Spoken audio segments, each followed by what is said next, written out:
Escola dominical, feita pra mim, pra você. Espaço pra crescer e a Bíblia conhecer, sempre junto com você. Escola dominical, feita pra mim, pra você. Espaço pra crescer e a Bíblia conhecer, sempre junto com você. Graça e paz a todos que nos acompanham aqui no canal Palavra Viva e Fiel. Vamos ao estudo da nossa 7ª lição deste trimestre, no Evangelho de João, o tema deste nosso assunto desta nossa revista, da CPAD Adultos, e o Verbo se fez carne, Jesus sob o olhar do apóstolo do amor. Nossa 7ª lição tem como assunto: Eu sou a ressurreição e a vida. Texto áureo está em João capítulo 11, versículo 25. Disse-lhe Jesus: Eu sou a ressurreição e a vida. Quem crê em mim, ainda que esteja morto, viverá. A verdade prática nos diz que o Senhor Jesus Cristo é a ressurreição e a vida, e por essa razão temos a garantia de que um dia teremos um corpo glorioso como o dele. A nossa leitura bíblica em classe está no Evangelho de João, capítulo 11, versículos 14 e 15, 17 e 21, 23 e 27. Então Jesus disse-lhes claramente: Lázaro está morto, e folgo por amor de vós, de que eu lá não estivesse, para que acrediteis. Chegando, pois, Jesus, achou que já havia 4 dias que estava na sepultura. Ora, Betânia distava de Jerusalém quase 15 estádios. E muitos dos judeus tinham vindo consolar a Marta e a Maria acerca de seu irmão. Ouvindo, pois, Marta que Jesus vinha, saiu-lhe ao encontro. Maria, porém, ficou assentada em casa. Disse, pois, Marta a Jesus: Senhor, se tu estivesses aqui, meu irmão não teria morrido. Disse-lhe Jesus: Teu irmão há de ressuscitar. Disse-lhe Maria: Eu sei que há de ressuscitar, na ressurreição do último dia. Disse-lhe Jesus: Eu sou a ressurreição e a vida. Quem crê em mim, ainda que esteja morto, viverá. E todo aquele que vive e crê em mim, nunca morrerá. Crês tu isso? Disse-lhe ela: Sim, Senhor. Creio que tu és o Cristo, o Filho de Deus, que havia de vir ao mundo. Antes de prosseguirmos para o nosso comentário da lição, lembre-se de deixar o seu like, o seu curtir aqui neste vídeo. Lembre também de compartilhar essa ministração com seus amigos, parentes e irmãos em Cristo, e assim você nos ajuda a levar a boa semente aos corações. E se quiser abençoar o nosso trabalho, pode contribuir com o QR Code que aparece na tela ou com a chave Pix que está na descrição do vídeo. A introdução do comentário nos fala que o encontro de Jesus com Marta, ao chegar a Betânia, revela aspectos especiais que poderão edificar a nossa vida espiritual por meio do estudo da Palavra de Deus. Nesta lição, iremos refletir sobre o propósito de Jesus ao realizar o milagre da ressurreição de Lázaro. Iremos também nos aprofundar no diálogo entre Jesus e Marta sobre a ressurreição do seu irmão. E além disso, a partir do milagre de Lázaro, vamos examinar a doutrina fundamental da ressurreição do corpo, tal como é ensinada por Jesus e todo o Novo Testamento. Primeiro tópico: o propósito de Jesus. Primeiro item: recebimento da notícia sobre Lázaro. Nos Evangelhos, Jesus realizou diversos milagres de ressurreição, incluindo o do filho da viúva de Naim. Portanto, nós podemos falar com toda segurança que quando Jesus realiza o milagre da ressurreição de Lázaro, não foi a primeira vez que ele tinha trazido alguém da morte para a vida. Também outro milagre de ressurreição foi o da filha de Jairo, descrito em Marcos capítulo 5. Já o milagre da ressurreição de Lázaro é o último dos 7 sinais, dos 7 milagres encontrados no Evangelho de João, e representa a manifestação final de Jesus como Filho de Deus antes da sua crucificação. O capítulo 11 liga-se ao contexto do capítulo 10, em que Jesus se afasta de Jerusalém após uma tentativa de prisão e se dirige para longe, para além do Jordão. Ao ser informado sobre a doença de Lázaro, Jesus já estava a leste do Jordão. Levaria alguns dias até chegar a Betânia, que é onde viviam Lázaro e suas irmãs Marta e Maria. Com isso, 4 dias já haviam passado desde que Lázaro tinha morrido. Segundo item, o desapontamento de Maria e Marta. O versículo 3 expressa a esperança de Maria e Marta em relação à chegada de Jesus para ajudá-las. Todas duas repetem a Jesus: Senhor, se tu estivesses aqui, meu irmão não teria morrido. E elas estavam falando a verdade. Se Jesus estivesse lá, Lázaro teria sido curado, não chegaria a morrer. Portanto, a esperança delas não era uma vã expectativa, era algo seguro. Devido ao carinho e à amizade que Nosso Senhor tinha pela família de Betânia, pois ele os amava, elas desejavam ardentemente que Jesus chegasse rapidamente. No entanto, a visita dele no tempo de Maria e Marta não se concretizou. É fundamental destacar que a vontade soberana de Deus não está sujeita às circunstâncias humanas, por mais difíceis que estas sejam. Contudo, Jesus nunca chega atrasado nem adiantado no cumprimento da vontade do Pai. Ele chegou a Betânia no momento certo, ainda que após o sepultamento de Lázaro. O tempo divino é o terceiro item deste primeiro tópico. Maria e Marta acreditavam que se Jesus estivesse em Betânia, ele poderia realizar um milagre na vida de Lázaro. Elas tinham plena consciência de que Nosso Senhor é o Filho de Deus. Elas sabiam que Jesus já havia ressuscitado outras pessoas antes. Elas sabiam que Jesus já havia curado outras pessoas antes. Portanto, era natural que tivessem essa esperança. No entanto, o plano do Pai não coincidia com o delas. Apesar da desilusão e da tristeza, Maria e Marta iriam vivenciar uma experiência extraordinária de espera, que envolveria a perda do ente querido, a ausência temporária de Jesus e a chegada aparentemente tardia, atrasada do Senhor. Contudo, Jesus Cristo estava prestes a realizar um magnífico milagre, que glorificaria a Deus e traria consolo à amada família de Betânia.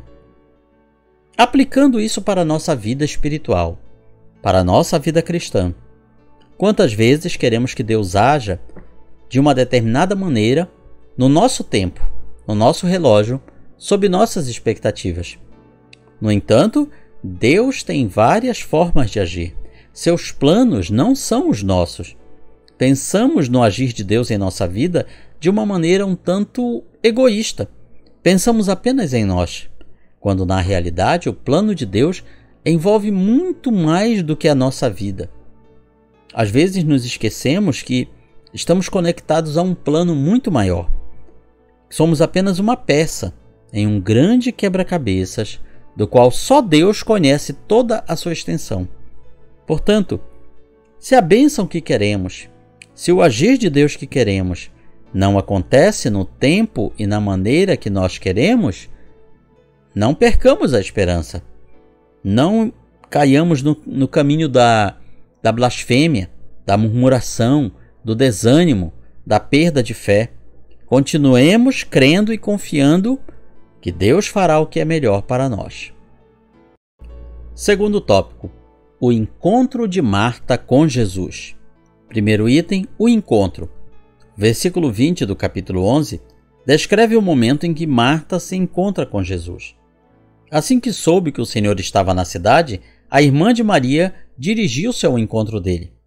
Ao vê-lo, expressou a sua convicção de que, se o mestre estivesse presente quando Lázaro ainda estava doente, o seu irmão não teria falecido. Jesus afirmou que Lázaro iria ressuscitar. Embora Marta acreditasse que Jesus poderia realizar um milagre extraordinário, ela não percebeu que o Senhor falava sobre a ressurreição de Lázaro naquele momento. Ela imaginava que Jesus estava falando da ressurreição de Lázaro no futuro, distante, no porvir, no fim dos tempos, na ressurreição do fim dos tempos, como os judeus daquela época acreditavam e continuam crendo até hoje. Então, ela entendia a fala de Jesus como sendo algo do tipo: o seu irmão morreu, mas calma, um dia ele vai ressuscitar, um dia, no futuro, no porvir. Ela estava entendendo a fala de Jesus dessa maneira. Na realidade, viver entre a promessa do Senhor Jesus e a circunstância da vida é um grande desafio para a fé. No entanto, aquele que é a ressurreição e a vida estava ali diante dela. Segundo item. Quando Lázaro ressuscitará? O diálogo entre Marta e Jesus revela que ela cria na doutrina da ressurreição dos mortos, tal como era ensinada no judaísmo. Eu sei que há de ressuscitar na ressurreição do último dia. Isso é mencionado claramente no Antigo Testamento, no livro do profeta Daniel, capítulo 12, que no fim dos tempos muitos ressuscitarão, muitos dos que dormem no pó da terra ressuscitarão, uns para a vida eterna e outros para a vergonha e desprezo eterno. Então, sempre o judaísmo creu na ressurreição do fim dos tempos. Contudo, Jesus não se referia ao milagre da ressurreição do último dia, como ela pensava, mas sim à realidade daquele instante presente. E para ilustrar essa verdade, ele declara: eu sou a ressurreição e a vida. Com isso, ele queria dizer: a ressurreição que você está falando no fim dos tempos, na verdade sou eu. Eu sou a ressurreição. Aí caiu a ficha. Aí Marta entendeu o que Jesus estava falando. Ele estava lembrando a ela, como se fosse dizendo nas entrelinhas: você não lembra das pessoas que eu já ressuscitei? Você não lembra da filha de Jairo? Você não lembra de todos, do filho da viúva de Naim? Você não lembra das pessoas que eu já trouxe da morte para a vida? Então eu posso ressuscitar Lázaro. Até então parece que isso não tinha aparecido na mente de Marta. Enquanto Marta apresentava uma doutrina defendida pelos fariseus, ou seja, a doutrina da ressurreição no fim dos tempos, e que, embora a vinda dos fariseus era correta e verdadeira, pois não era originária dos fariseus, mas sim de todo o judaísmo, mas enquanto isso, nosso Senhor revelou a doutrina da ressurreição associada à própria pessoa dele, ao trazer Lázaro de volta à vida de maneira concreta. Terceiro item. Promessa de vida. Na resposta de Jesus a Marta, quando ele afirma ser a ressurreição e a vida, encontramos pelo menos duas lições valiosas. Primeiro, a soberania do Filho sobre a morte e a vida. Jesus deixa bem claro com essa frase de que ele é a ressurreição e a vida, que ele tem o poder da vida e da morte, porque ele é Deus, e Deus tem o poder sobre a vida e a morte. Ele está se colocando como fonte de toda a vida, tanto no plano material quanto espiritual. Em segundo lugar, existe uma gloriosa promessa de vida para quem crê nele. O que ele está dizendo é: quem crê em mim, ainda que esteja morto, viverá. E ainda que viva, nunca morrerá. Assim sendo, aqueles que creem em Cristo recebem abundância de vida em todos os sentidos, tanto material quanto espiritual.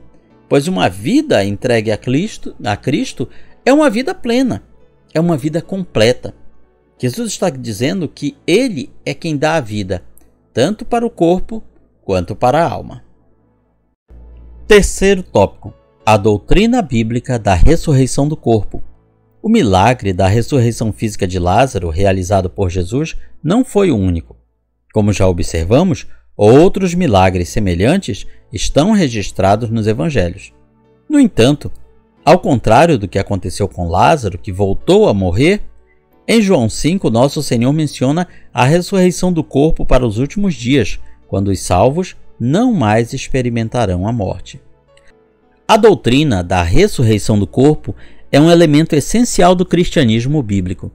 O apóstolo Paulo refere-se à mesma ressurreição que abrange todos os mortos, justos e injustos, diferenciando os tempos, ou seja, numa determinada época, somente os justos ressuscitarão, e noutra época da história do mundo, todos os injustos ressuscitarão. Portanto, qualquer grupo religioso que apareça negando a ressurreição do corpo pode ser qualquer coisa, menos cristão. Vamos a um exemplo?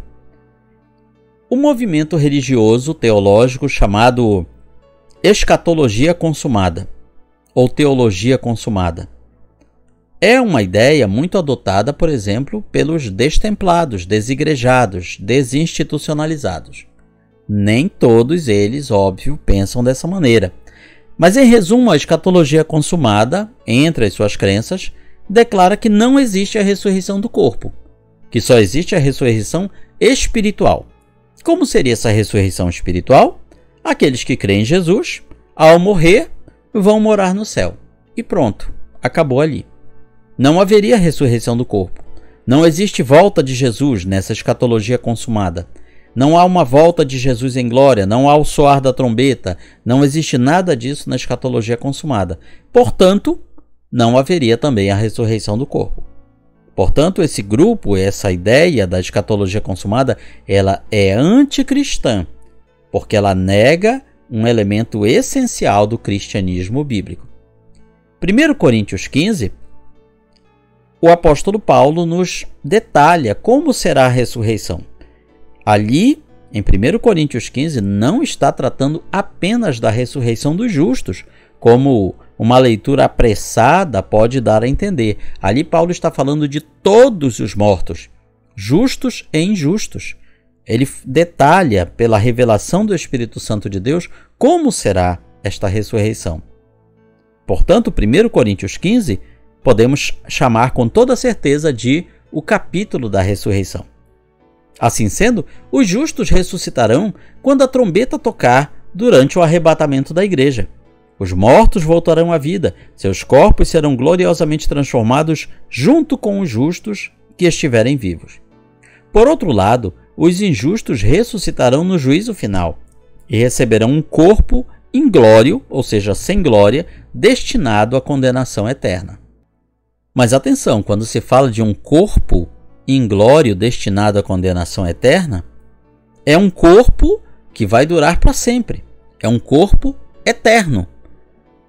Assim como o dos justos. O corpo dos justos será refeito para durar toda a eternidade. O dos ímpios também, porque se não fosse assim, o corpo do ímpio seria destruído logo de começo, no lago de fogo e enxofre, e restaria apenas a sua parte imaterial, a sua alma e o seu espírito. Não seria, portanto, um castigo completo.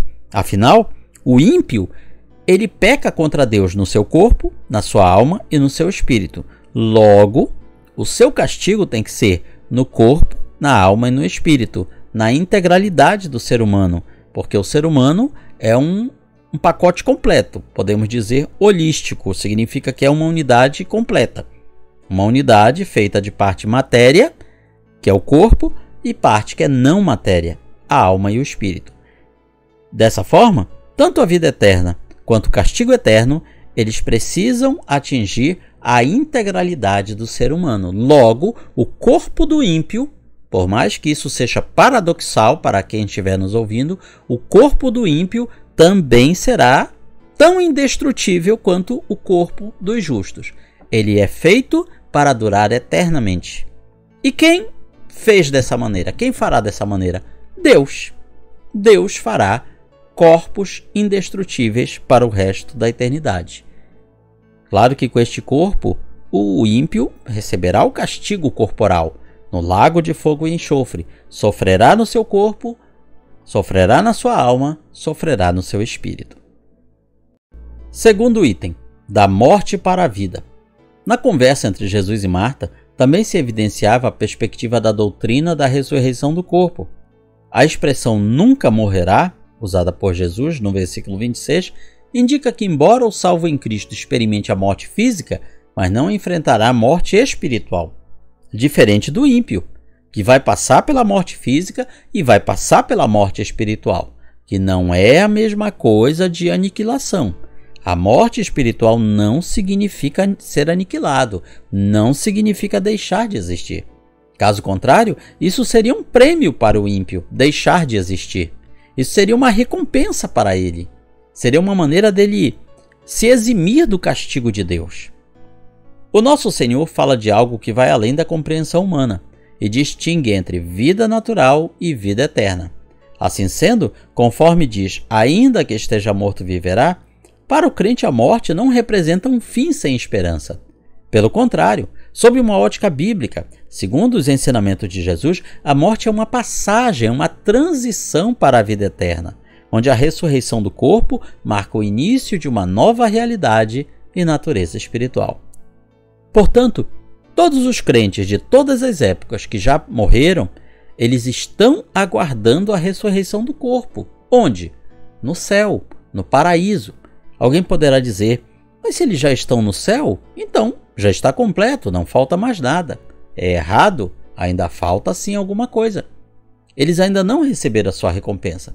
Estão aguardando essa recompensa plena e completa.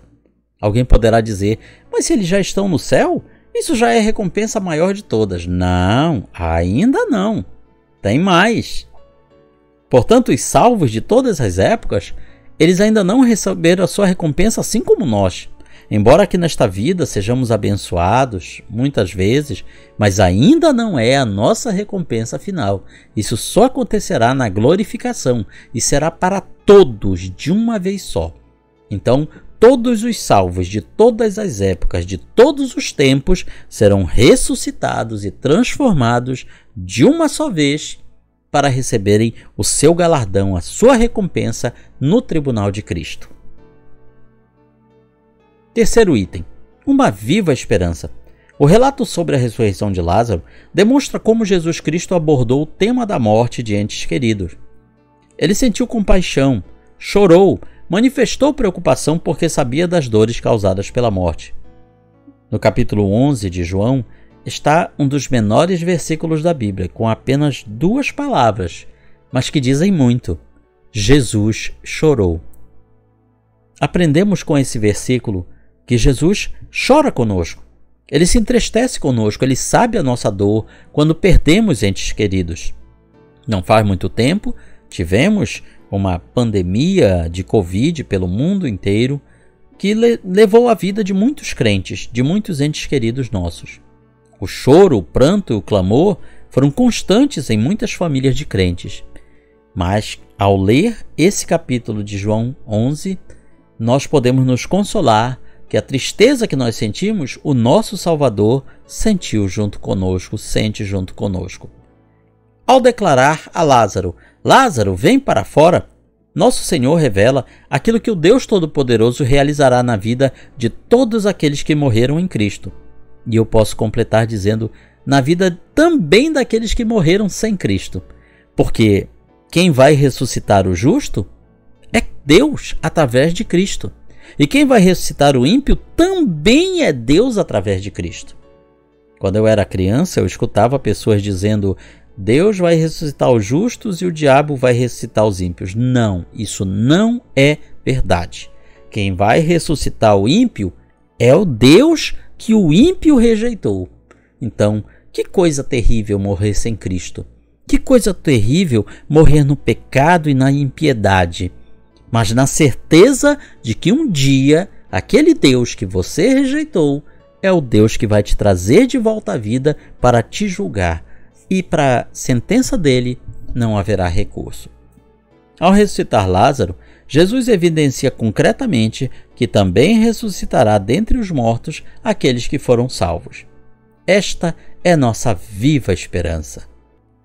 Concluímos nossa lição dizendo que esse estudo, esta lição, explorou o diálogo entre Jesus e Marta, onde se manifestaram as dúvidas da irmã de Maria, juntamente com as questões referentes à doutrina da ressurreição do corpo.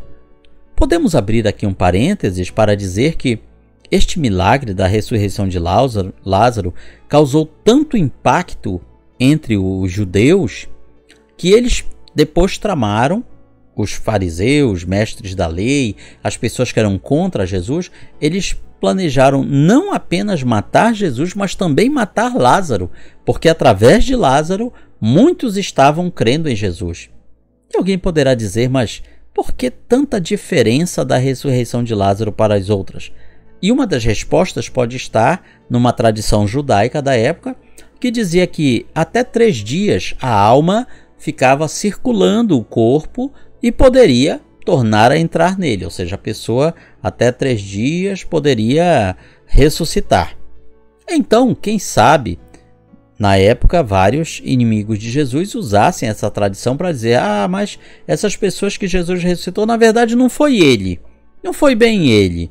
Ele teve uma ajudinha. A alma estava lá circulando e aí ele fez alguma coisa, ou então a alma resolveu entrar sozinha de volta no corpo e ressuscitou, então atribuindo para ele um poder que ele não tem. Quem sabe, a Bíblia não declara, mas quem sabe se não era isso que estava acontecendo. Então, para tirar todas as dúvidas, Jesus ressuscitou uma pessoa que já estava morta há mais de 3 dias, há 4 dias, e que já estava em decomposição, como a própria irmã de Lázaro falou: Senhor, já cheira mal. Ao abrir o túmulo, já cheira mal, porque já está morto há 4 dias. Ou seja, o corpo já estava se decompondo, o que atribui um caráter mais extraordinário ao milagre da ressurreição de Lázaro. Esta doutrina pode ser ilustrada por meio do episódio da ressurreição de Lázaro. Que doutrina? Haverá um tempo em que aqueles que morreram em Cristo ressuscitarão e terão seus corpos gloriosamente transformados. Jesus é a nossa viva esperança. Ele é a nossa ressurreição e a vida. Chegamos então ao final desta lição, desse estudo. Comente, curta, compartilhe este vídeo, nos ajude a espalhar a boa semente aos corações. Que Deus nos abençoe.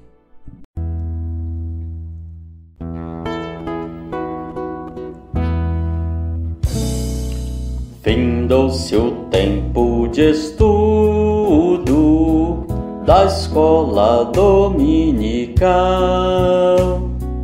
Boa lição aprendemos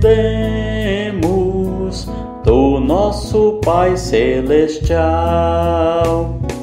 Despede-nos, Jesus Cristo, em tua paz e amor, e nos concede para sempre o teu celeste favor. Aos visitantes e amigos agradecemos também.